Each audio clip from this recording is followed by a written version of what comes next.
So, Peter, you joined us very kindly for this conference, and we've just been sitting in a session looking at issues around enforcement, issues to do with online safety and network security.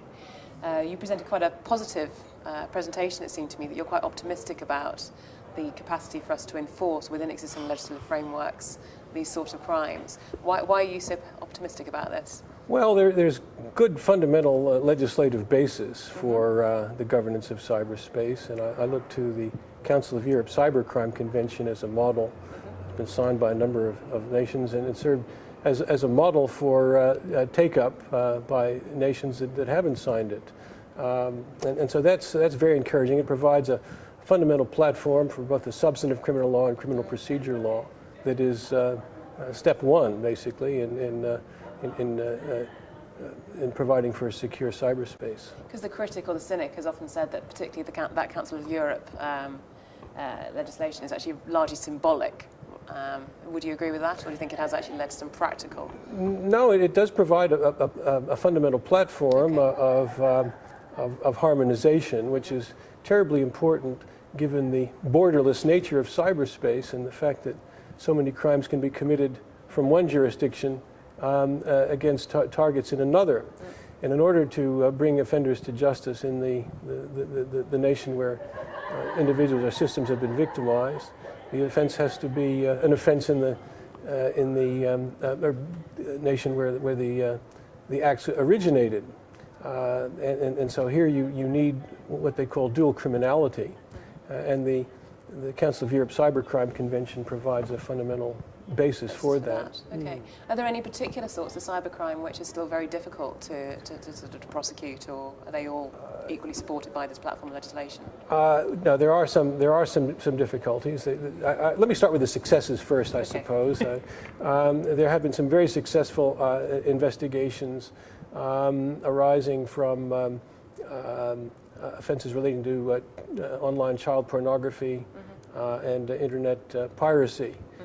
Where law enforcement agencies from a number of countries, in some cases up to a dozen, have conducted simultaneous investigations against participants in the criminal conspiracy residing in each of those countries. Been very, very successful, and these have served as a model for law enforcement cooperation and coordination in furtherance of future investigations. This, of course, does require a degree of consistency in criminal law.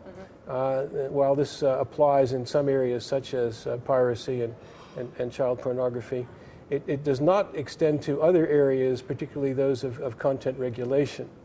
And in the session this morning, we saw a very spirited debate about the regulation of content, which is constitutionally protected in the United States, but regarded as criminal in other countries.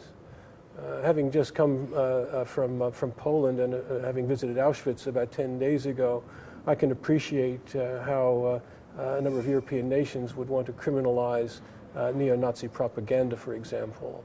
On the other hand, the First Amendment of the U.S. Constitution is very fundamental in American constitutional political culture.